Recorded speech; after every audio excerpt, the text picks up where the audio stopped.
Hello students. So on your screen you can see the experimental setup for propeller turbine. So using this setup you have to find out the characteristics curves of the propeller turbine. So this is a part of your lab course for AME 326 or AME 226. Now let me explain the experimental setup in detail. So first of all I am zooming on to the main component, that is the propeller turbine. So the propeller turbine is on your screen now. It consists of two components. This is the stator and this is the rotor. To run a propeller turbine you need a certain head of water. First of all let me tell you the purpose of the stator and rotor.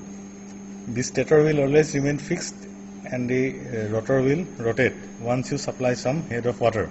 The purpose of the stator is to direct the flow of water in a particular direction so that it strikes the blade of the turbine, blade of the rotor, in such a way that it starts rotating because of the aerodynamics. To run this turbine we need a certain head of water, as I have already told you. So to generate that head of water we have a certain centrifugal pump that is connected to the turbine with the help of this pipe all the way below. You can see this is the centrifugal pump and there is a water reservoir. This is the water reservoir. This is full of water. This is the water reservoir. Centrifugal pump will suck water from the water reservoir and it will pump the water through this pipe, all the way through this pipe, through your propeller turbine. So now let me run the centrifugal pump and start the water so that the turbine rotates. So on your screen is the switch for the centrifugal pump. Let me switch on the centrifugal pump and see what happens. So I am switching on the centrifugal pump and you can see the water is flowing through the turbine and the turbine has started rotating.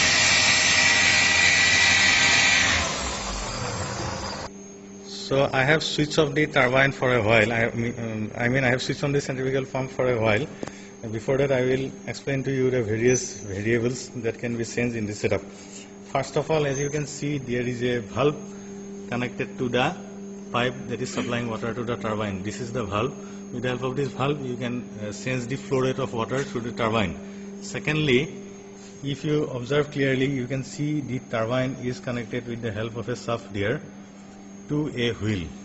This is the wheel, and the wheel is subsequently it is also connected to another wheel here with the help of a belt drive. And you can see we can slacken or loosen up the belt with the help of this knob.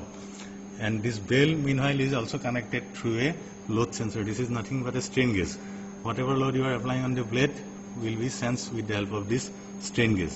So now I will tell you about the sensors of this setup. First of all, as you can see, there is a load sensor. This load sensor will collect data from the strain gauge. Basically it will give you the load that you are applying on the turbine. Secondly, you have an optical switch sensor. This is the optical switch sensor interface and this is the main sensor. You can see this is the main sensor. It will give you the rotational speed of the turbine in terms of hertz, cycles per second. Secondly, we have another differential pressure sensor. Differential pressure sensor will give you the pressure difference across this turbine. These are the two pressure tappings. You will give the differential pressure across the turbine with the help of this differential pressure sensor. Then there is another differential pressure sensor, as you can see. So you can see the tappings of these differential pressure sensors are going all the way to the inlet of the centrifugal pump. To the inlet of the centrifugal pump. And the inlet of the centrifugal pump there is a orifice plate. So this pressure sensor will give you the pressure difference across the orifice plate, based on which you can find out the volume flow rate of water.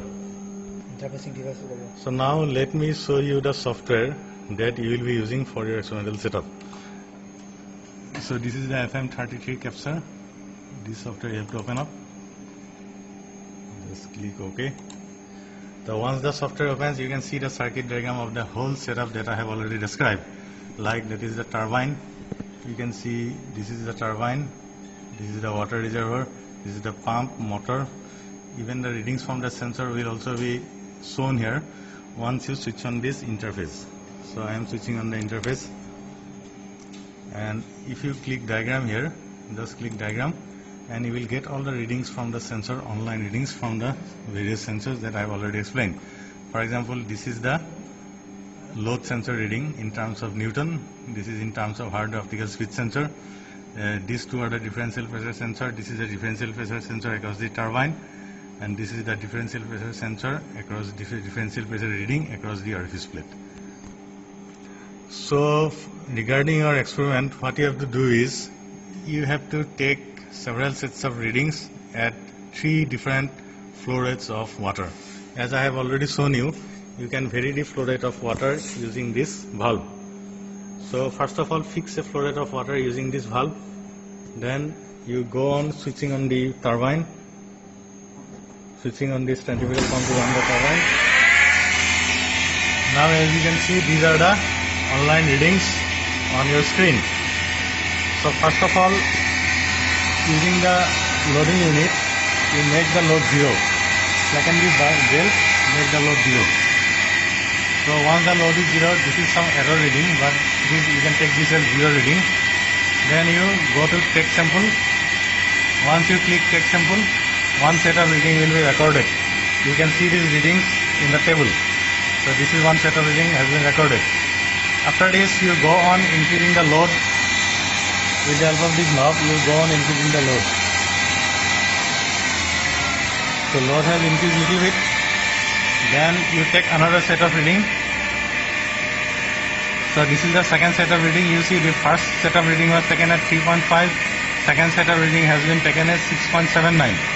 In this way, you have to go on taking reading by increasing the load. So in this way, you go on taking the readings at various load till the turbine stops rotating due to the maximum load. After that, you have to change the volume flow rate. Then take another set of readings in the similar way. Then add another volume flow rate. In other words, you have to take readings at 3 different flow rates. Before going for another set of readings at a different flow rate, you have to save the data at a particular flow rate. For that, you have to go to File, then Save. You save the file in an Excel format. So this part we will be doing it for you. We will save the data and we will be sending it to you. So we will send you 3 files for the 3 different flow rates. You have to draw the characteristics curves using these 3 different flow rates. So let us see what are the characteristics curves that you have to draw. So these are the characteristics curves that you have to draw. You have to draw the torque versus turbine rotational speed, power versus turbine rotational speed, and also the efficiency versus turbine rotational speed. Furthermore, you have to compare these curves for the 3 different flow rates.